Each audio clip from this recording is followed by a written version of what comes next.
चलिए ब्रेक से हम आगे बढ़ते हैं। ब्रेक के पहले मैंने आपको सुनाया कि रविशंकर प्रसाद ने किस तरीके से आरोप लगाया और उसका जवाब कांग्रेस की तरफ दिया गया। लेकिन सबसे अहम सवाल यह है कि क्या वाकई सदन के अंदर बिल की कॉपी फाड़ना ये लोकतांत्रिक है? गृहमंत्री के मुंह पर उसे फेंकना ये एक सभ्य परंपरा का हिस्सा है? और उसमें गंभीरतम आरोप यह है कि पत्थर फेंके गए, तो पत्थर अंदर कैसे गए ये सवाल है। और अगर पत्थर फेंका गया है तो अपने आप में गंभीर आरोप भी है। आकाश भाई, जल्दी से एक टिप्पणी आपकी चाहूंगा, उसके बाद मनीष जी के पास जाऊंगा।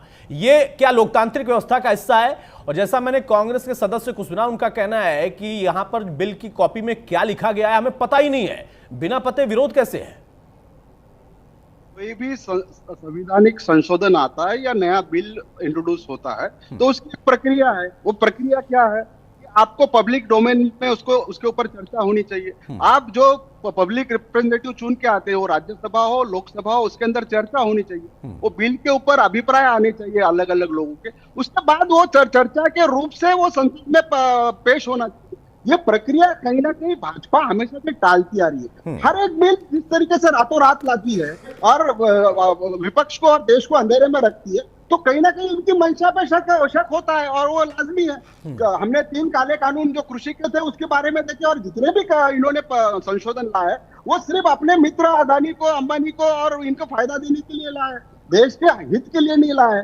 तो कहीं ना कहीं ये देश का संसद जो है इस देश के हिंदुस्तान के 140 करोड़ लोगों के लिए, आप 140 करोड़ लोगों के पंतप्रधान हैं। आप मोदी शाह जो है ये कोई प्राइवेट लिमिटेड कंपनी। अगर भाई मुझे लगता है ना कई बार चीजें फिर से रिपीट होने लगती है। प्रधानमंत्री पर आपको व्यक्तिगत टिप्पणी करनी है, आप लोकतांत्रिक व्यवस्था में जितना दायरे में हो सकता है आप लोग करते रहिए, लेकिन जब हम किसी मुद्दे पर बात करते हैं तो वहां पर सवाल और फैक्ट के साथ सवाल होने चाहिए और जवाब भी फैक्ट के साथ आने चाहिए।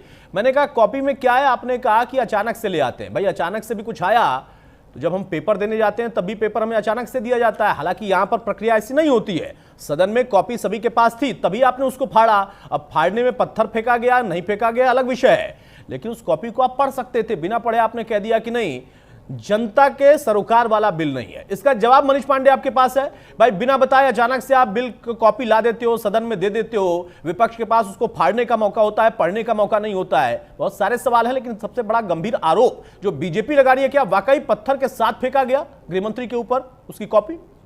देखिए इनकी दुखती रग क्या है, पहले इसको समझिए। अभी रेणुका जी ने क्या कहा कि वहां कांग्रेस जमीन पर उतरी हुई है। देखिए इस पूरी कांग्रेस पार्टी का जो सबसे बड़ा दुख का कारण है, मुझे लगता है वो अभी रेणुका चौधरी कहते कहते कह गई कि वहां कांग्रेस जमीन पर उतरी। मतलब राहुल गांधी तो है नहीं। राहुल गांधी जो है वह वहां पर बिहार में, कहने का मतलब है कि बिहार में वह आंदोलन कर रहे हैं और आप यहां पर बिल ला रहे हैं। हालांकि आज जो है वो मामला कुछ और भी है, लेकिन ये एक तरफ बिल पढ़ते नहीं है, बिल का अध्ययन नहीं करते हैं, जैसा खुद अभी आपने स्टेटमेंट सुनाया।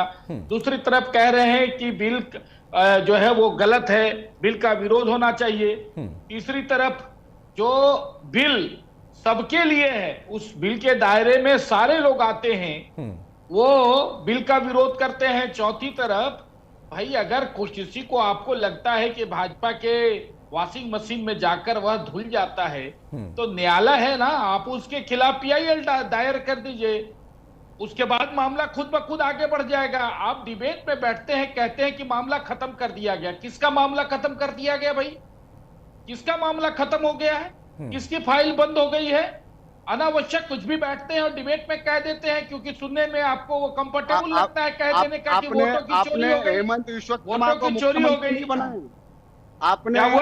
आपने हेमंत विश्व शर्मा को मुख्यमंत्री नहीं बनाया असम का, आपने भाई उप मुख्यमंत्री इसी के लिए तो बिल ला रहे हैं कि कल दिन आपकी सरकार बनेगी। आप सुन लीजिए, आप सुन लीजिए, आधे राज्य आप सुन लीजिए। हो तो क्या, आप बोल तो दिए ना, तो मैं बोलता रहूंगा और आप नहीं बोल पाएंगे ऐसे में। भाई तो ठीक तो है, जब आपकी सरकार आएगी, जब आपकी सरकार आएगी और हेमंत विश्व शर्मा को आपको जेल जान भेजने की जरूरत पड़ेगी तो आप भेजेंगे। भाई मैं तो कह रहा हूं ना कि अगर हेमंत विश्व शर्मा दोषी हैं और सरकार, आपने अभी कह दिया कि उनकी फाइल बंद कर दी गई है, कौन सी फाइल बंद कर दी गई है? किसकी फाइल बंद हो गई है? आप जरा उसका नाम बताएं मुझे। फाइल बंद, आप इसके अंदर कानून लेके आ रहे हैं। आपने अभी कहा ना कि फाइल बंद कर दी गई है, क्यों कहा है? आप उनको आप इस बात को कैसे प्रमाणित करेंगे कि फाइल बंद कर दी गई है? कौन से झूठ बोलते हैं पैनल पे बैठकर, पहले झूठ बोलते हैं पैनल पे बैठकर। किसकी फाइल बंद हो गई है? कौन ऐसा आरोपी था जिसकी फाइल बंद कर दी गई है?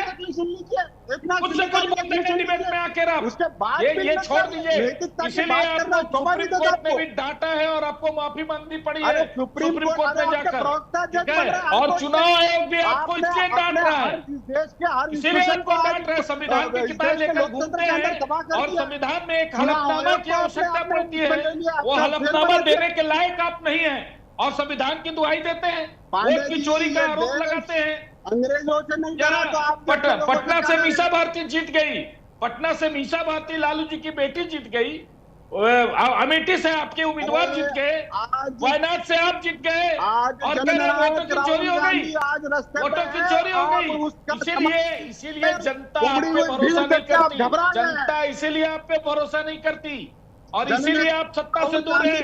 पहले आप ये प्रोपेगेंडा की खेती को बंद कीजिए, प्रोपेगेंडा की खेती को बंद कीजिए, तब जाके कहीं आपके दिन कुछ सुधरेंगे, क्योंकि देश की जनता अब सारी बातों को समझती है। वो एक जमाना था कांग्रेस का जब। अच्छा ठीक है मनीष भाई, एक मिनट मैं बार बार कहता हूं कि जो लोग भी, चाहे वो पार्टी के प्रवक्ता हो या बाकी अन्य लोग भी हो, जो भी बोले थोड़ा सा फैक्ट को टटोल कर बोला करें। विनम्र भाई, मेरा सवाल बड़ी विनम्रता से आपके साथ है कि क्या इस बात का तर्क देना किसी भी पार्टी के प्रवक्ता का कि उनके नेता सड़क पर उतरे हैं इसलिए कोई सदन में बिल ले आया, ये तार्किक है क्या? आपने उनके सांसद को भी सुना, उन्होंने कहा कि कांग्रेस उतरी हुई है सड़क पर इसलिए बिल आ गया। अभी प्रवक्ता महोदय भी कह रहे हैं कि राहुल गांधी उतरे हुए इसलिए बिल आ गया। किसी भी पार्टी के किसी भी नेता के सड़क पर उतरने से सदन के अंदर क्या कोई बिल आता है क्या?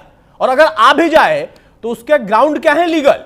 और उसे जेपीसी के पास भेजने के बाद भी वो कहते हैं कि नहीं हमारे उतरने की वजह से बिल आया, जेपीसी में गया तब भी इंतजार नहीं है, कह रहे हैं लोकतांत्रिक नहीं है, लोकतंत्र की हत्या वाला है। और जो उदाहरण दे रहे हैं कि जिन नेताओं के खिलाफ कुछ नहीं किया बीजेपी ने, तो अब बिल आने के बाद उनके खिलाफ भी एक्शन करने का मौका तो होगा। फिर विरोध है किस बात का? देखिए, एक तो बात यह है कि मैं कहूंगा तो बुरा लग सकता है, लेकिन कुछ बातें कहनी चाहिए जो बुरी लगे, वो चाहे बीजेपी के लिए हो, चाहे कांग्रेस के लिए हो या आम आदमी के लिए हो। जो सच है वो बोलना चाहिए। वही मैं कह रहा हूं कि फैक्ट की तो यही है कि सड़क पर उतरने से कानून बदला था। जयप्रकाश नारायण के समय इमरजेंसी लागू हुई थी, तो सड़क पर उतरने से तो कानून बदलने का संबंध पुराना इस देश का रहा है, इमरजेंसी से 1975 से रहा है। सवाल यह है कि कांग्रेस के सड़क पर उतरने से राहुल गांधी का जो ये वोट चोरी का अभियान यात्रा चल रही है और उसके खिलाफ, सॉरी करेक्ट करता हूं मैं अपने आपको, वोट चोरी के खिलाफ जो यात्रा चल रही है उसमें जो राहुल गांधी सड़क पर उतरे हैं और उसके वजह से संशोधन बिल आ गया, ये बता रहे हैं 130वां। क्या राहुल गांधी मुख्यमंत्री हैं किसी प्रदेश के?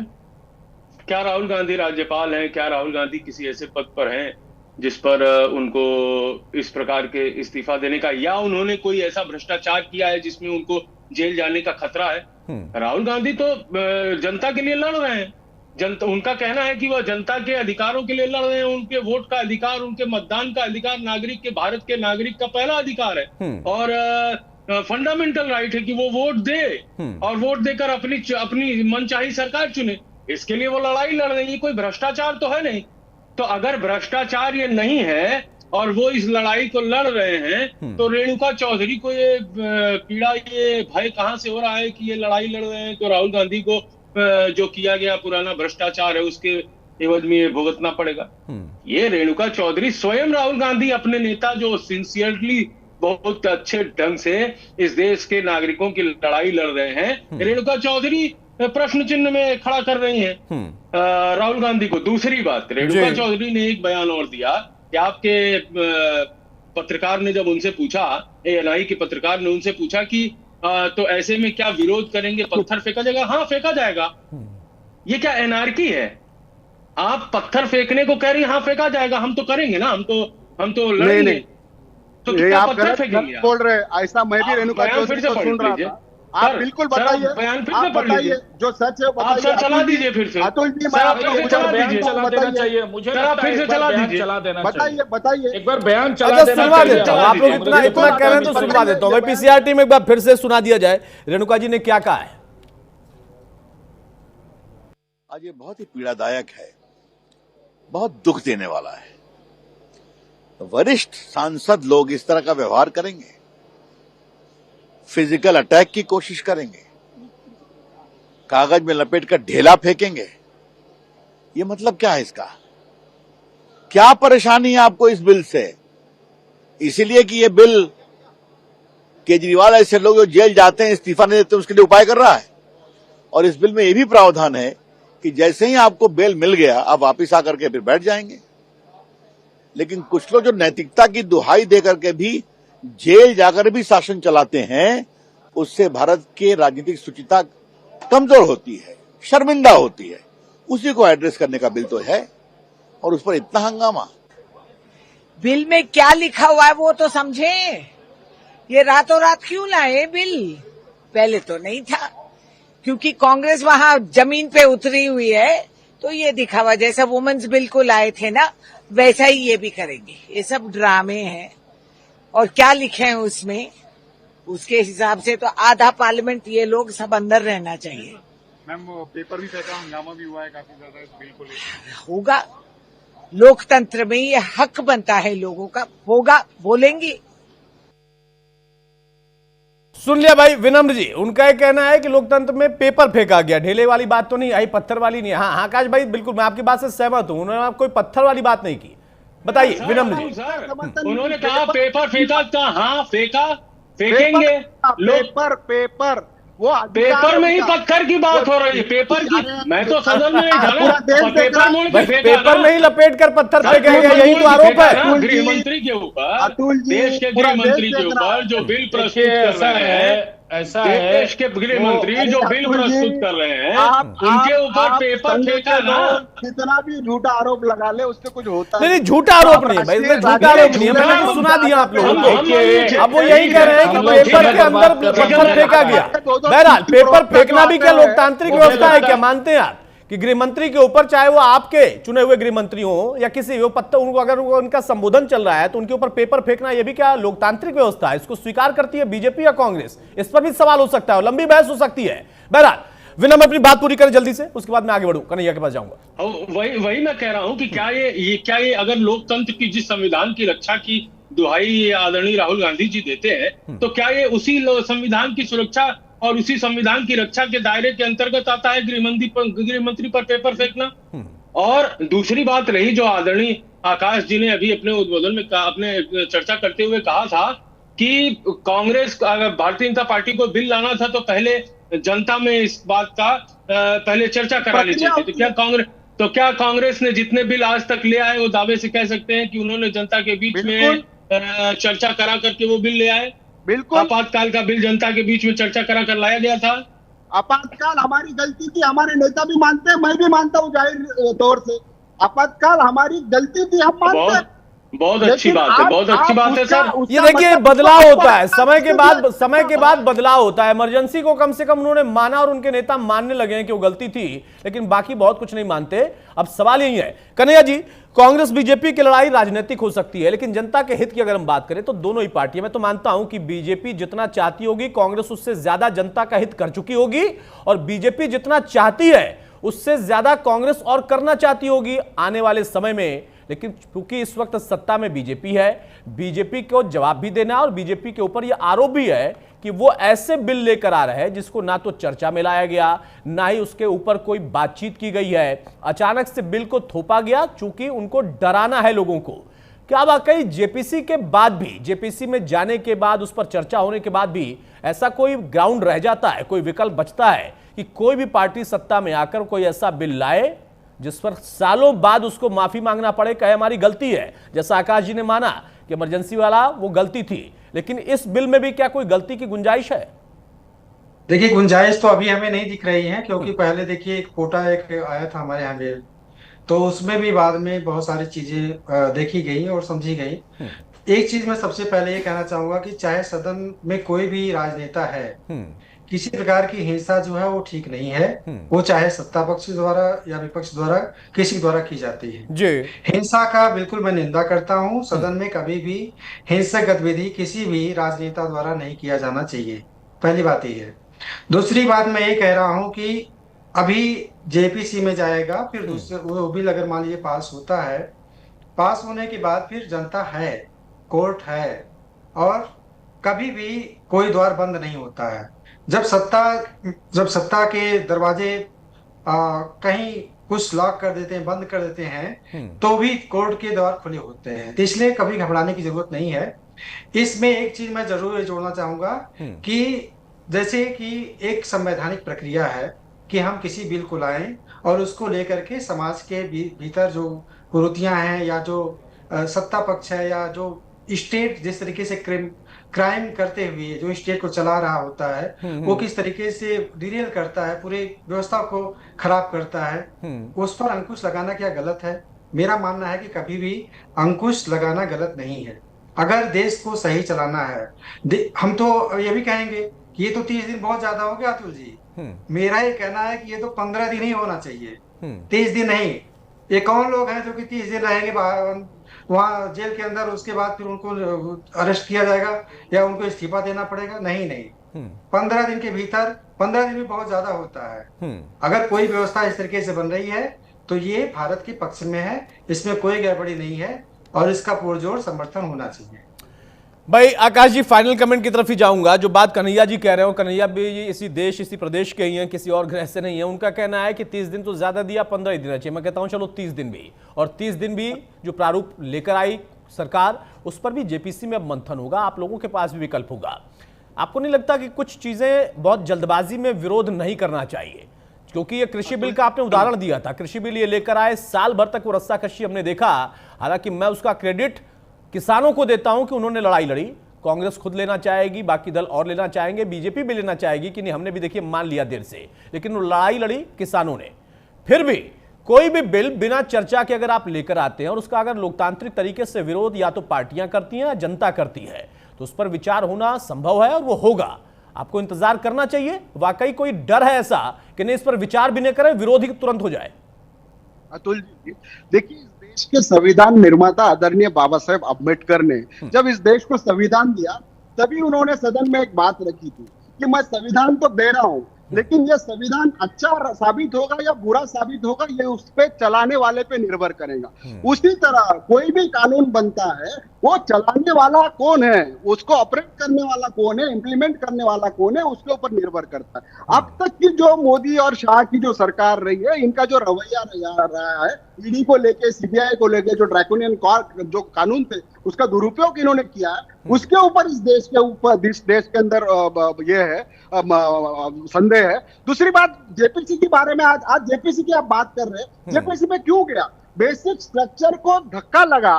जब कांग्रेस उसके ऊपर संविधान के बेसिक स्ट्रक्चर को धक्का लग रहा है, फेडरल स्ट्रक्चर को धक्का लग रहा है, उसलिए उग्र हुई।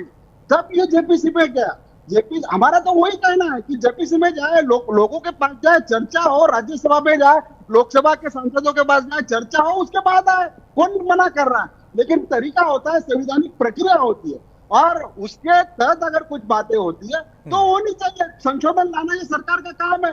हमने भी 93 अमेंडमेंट लाया था। हमने SC ST OBC को हमने प्राइवेटाइजेशन के लिए हमने उसके लिए रास्ता खोला था। मोदी जी से मैं दरखास्त करता हूँ, आप उसको इम्प्लीमेंट कीजिए, बहुत अच्छा कानून है। आज प्राइवेट सेक्टर के जितने भी कॉलेजेस है, लाखों रुपए का हमारा SC ST भाई, OBC भाई फीस नहीं दे सकता है, उसके अंदर हमको आरक्षण दिलाइए। 15(5) जो संविधान 93 के अमेंडमेंट के तहत हमने संशोधन किया, उसके ऊपर लेके आइए अतुल भाई। मैं आपके माध्यम से आदरणीय मोदी जी और शाह जी को दरखास्त करता हूँ कि इसके ऊपर कांग्रेस शासित राज्यों में शुरू करके आप करो ना भाई साहब। हमने कांग्रेस के टाइम में 2006 अरे कांग्रेस शासित राज्यों में इसकी शुरुआत कर दो ना। जो केंद्र सरकार की जितने भी संस्थान थे उसमें इसमें दिया पांडे जी। अरे भाई कांग्रेस शासित राज्यों में शुरू करो ना, कांग्रेस शासित राज्यों में शुरू करवा दो। बिल्कुल करेंगे, पायलट प्रोजेक्ट तो शुरू हो जाए। बिल्कुल, आप अमेंडमेंट को लाइए, हम तो करने ही जा रहे हैं। और छोड़ो ना, आप कांग्रेस शासित राज्यों में तो करवा ही सकते हो इतना काम। बिल्कुल अरे आपका मुंह में घी शक्कर हम करवाएंगे। मैं आपको एक करवा नहीं की तरफ से मैं आपको वचन दे रहा हूँ कि बहुत जल्द। अरे भाई हमने करवाया।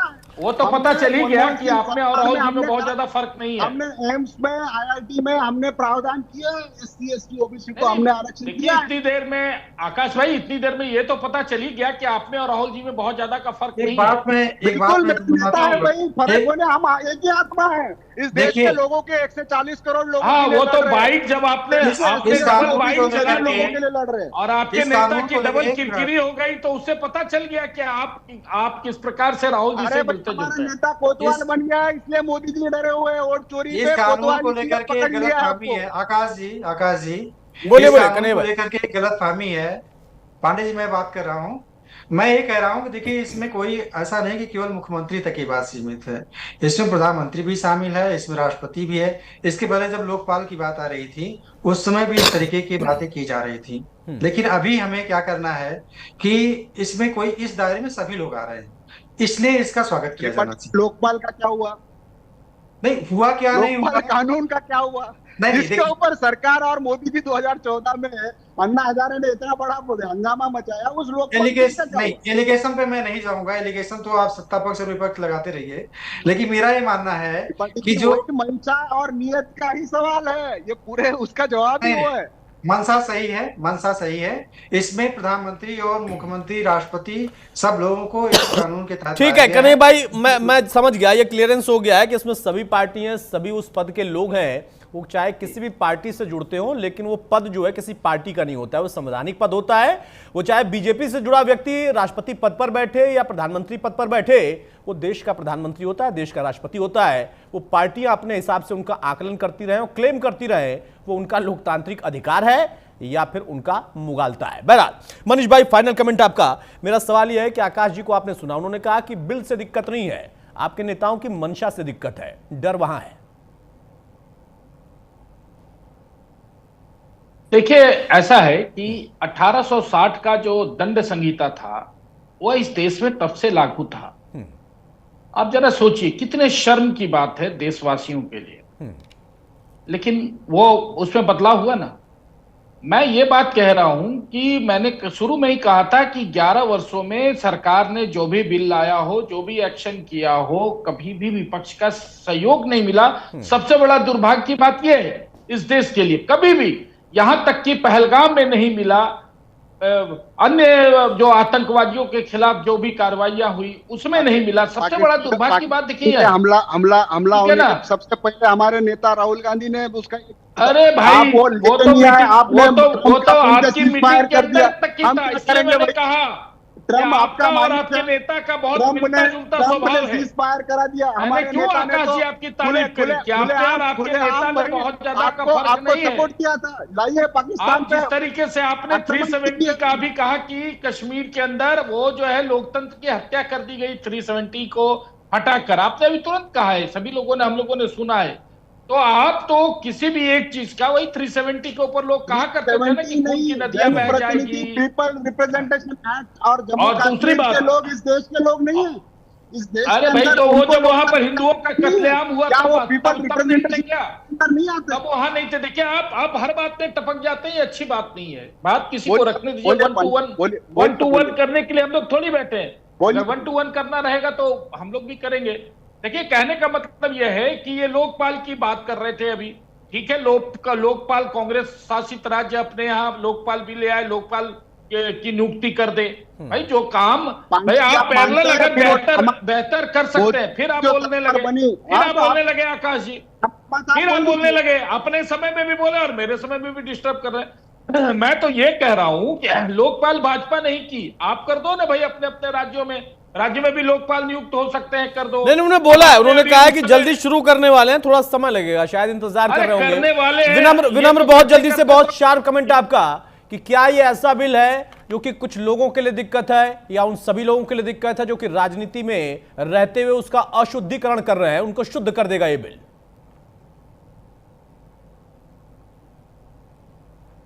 विनम्र, मेरी आवाज आ रही है? हाँ बोले विनम्र जी।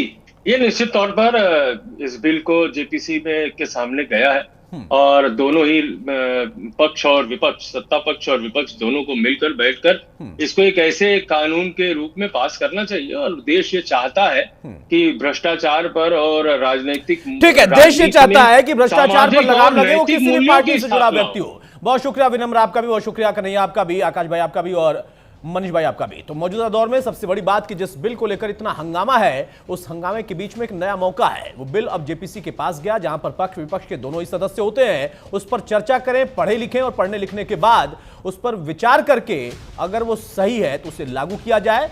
सिर्फ ये कहना कि डर है, मंशा पर सवाल है, शायद इससे बात नहीं बनती। जनता के बीच में जाना होगा, बताना होगा। नमस्कार।